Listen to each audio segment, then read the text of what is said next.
بسم اللہ الرحمن الرحیم۔ جو شخص انتقام کے طریقوں پر غور کرتا ہے اس کے زخم ہمیشہ تازہ رہتے ہیں۔ دنیا میں صرف ایک آدمی آپ کو اپنے سے زیادہ کامیاب دیکھنا چاہتا ہے اور وہ ہے آپ کا باپ۔ میں خدا اور انسان کے بارے میں آج تک بس اتنا جان پائی ہوں، مجھے جب بھی خدا کی ضرورت پڑی تو اس نے انسان کا روپ دھار لیا، اور جب جب مجھے انسان سے کام پڑا وہ خدا بن بیٹھا۔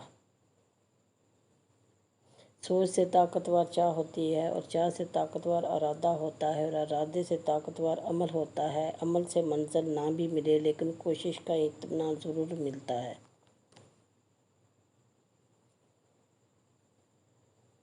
لوگ جب آپ کو سمجھ نہیں پاتے تو آپ کو غلط قرار دے دیتے ہیں۔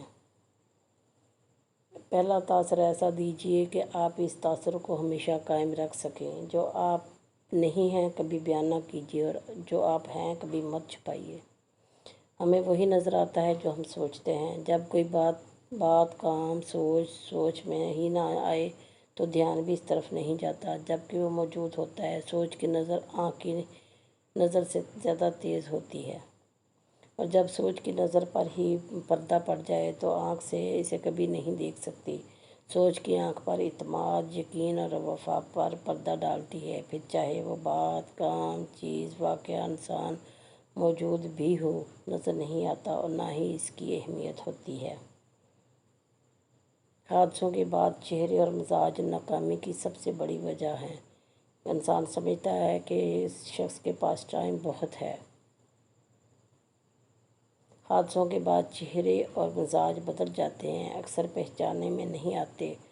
اس دنیا میں ہر شخص جو نظر آ رہا ہوتا ہے وہ ویسا نہیں ہوتا ساری عمر۔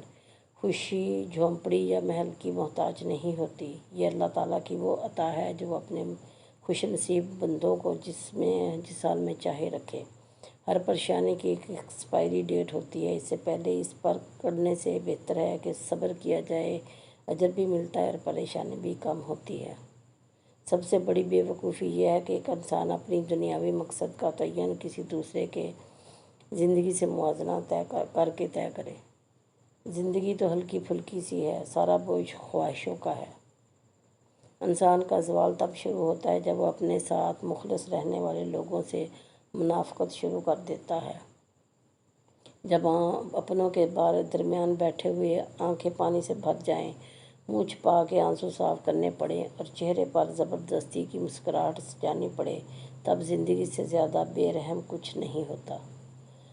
تین چیزیں انتہائی مشکل ہیں: راز کو راز رکھنا، بے عزت کو بھول جانا اور فرصت کو صحیح استعمال کرنا۔ انسان کے غصے میں عجیب منافقت ہے، اپنے سے طاقتور کے سامنے کنٹرول کر لیتا ہے لیکن اپنے سے کمزور پر غصہ کرنے میں دیر نہیں کرتا۔ دنیا میں سب سے خطرناک اور بزدل انسان وہ ہے جو آپ کے پیچھے آپ کی برائی کرتے ہیں اور سامنے آ کر خوشامد کرتے ہیں۔ تنقید کے لیے دو ٹانگ کی زبان کافی ہوتی ہے، مگر برداشت کے لیے ہاتھی جتنا دل اور شیر جتنا حوصلہ چاہیے۔ الفاظ چابیوں کی مانند ہیں، ان کا صحیح استعمال کر کے لوگوں کے منہ بند کی دل کھولے جا سکتے ہیں۔ رونے میں کوئی برائی نہیں، مگر آنسوؤں کے پیچھے نا امیدی اور مایوسی نہیں ہونی چاہیے، کیونکہ نا امیدی ایمان کی کمزوری کی علامت ہوتی ہے۔ اللہ سے ہمیشہ بھلائی اور اچھے وقت کی آس رکھنی چاہیے۔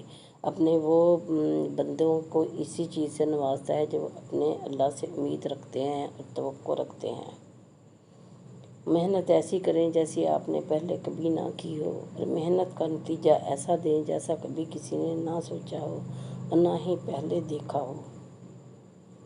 جو جتنی مشکلوں سے گزرتا ہے اس کی روح اتنی ہی مضبوط ہو جاتی ہے، جس کا کردار جتنا مضبوط ہوگا اس کے گھاؤ اتنے ہی زیادہ ہوتے ہیں۔ میرے پیارے بہن بھائیو، چینل کو سبسکرائب کیجیے اور ویڈیو کو